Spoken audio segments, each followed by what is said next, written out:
நம்ம வீட்டுக்கு இத்தனோண்டு குட்டியா வந்த குயிலி தான் இப்போ ஒரு குட்டியே போட்டுட்டா. என் ஹஸ்பண்ட் எனக்காக குயிலிய ஒரு சர்ப்ரைஸ் கிஃப்ட்டா ஒரு ஸ்பெஷலான நாள் அன்னைக்கு வாங்கி குடுத்துருந்தாரு. இந்த குயிலி வந்ததுலேருந்து எப்பயுமே என் மேலேயே தான் ஒட்டிக்கிட்டு இருக்கும். நான் என்ன வேலை செஞ்சாலும் சரி, கிச்சன்ல இருந்தா கூட என் பாக்கெட்ல உட்காந்து அங்கேயே தூங்கிட்டு இருக்கும். ஃபஸ்ட்டு என் கையிலேருந்து செர்லாக்கை நக்கி நக்கி சாப்பிட்ருந்தா. அதுக்கப்புறம் ஃப்ரூட்ஸ் சாப்பிட ஆரம்பிச்சது தான் சரி. மேடம் கையில் எந்த ஃப்ரூட்ஸை கொடுத்தாலும் சரி அப்படியே கொறி கொறின்னு கொறிச்சு போட்டுருவாங்க. வீட்டில் எங்கேயுமே ஃப்ரூட்ஸ் வைக்க முடியாது. விளையாடுறங்கிற பேரில் அது மேலே ஏறி உட்காந்துட்டு டான்ஸ் ஆடி சுற்றிட்டு இருந்தா.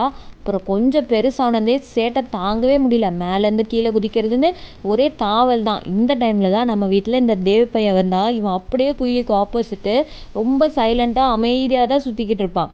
ஆனா ரொம்ப சமத்து பையன். அழகா குடுக்கறத சாப்பிட்டுட்டு பொட்டாட்டம் இருக்கும். ஆனா எப்போ குயிலி கூட சேர்ந்து 2த்தையும் ஒண்ணா சாப்பிட ஆரம்பிச்சோமோ, இந்த குயிலி பயபுல எல்லா சேட்டையும் அவனுக்கும் சொல்லிக் குடுத்துட்டா. கேஜுக்குள்ளேருந்து தப்பிச்சு ஓடி போற அளவுக்கு தேவுக்கு வந்து ட்ரெய்னிங் குடுத்து வச்சிருந்தா இந்த குயிலி. சரியான திருட்டு கூட்டு 2மே எப்படி திருட்டு முழி முழிக்கிறா பார்த்தீங்களா? இது மட்டும் இல்லாம என் மொத்த ஃபேமிலி கிட்டயுமே அட்டாச் ஆயிட்டாங்க.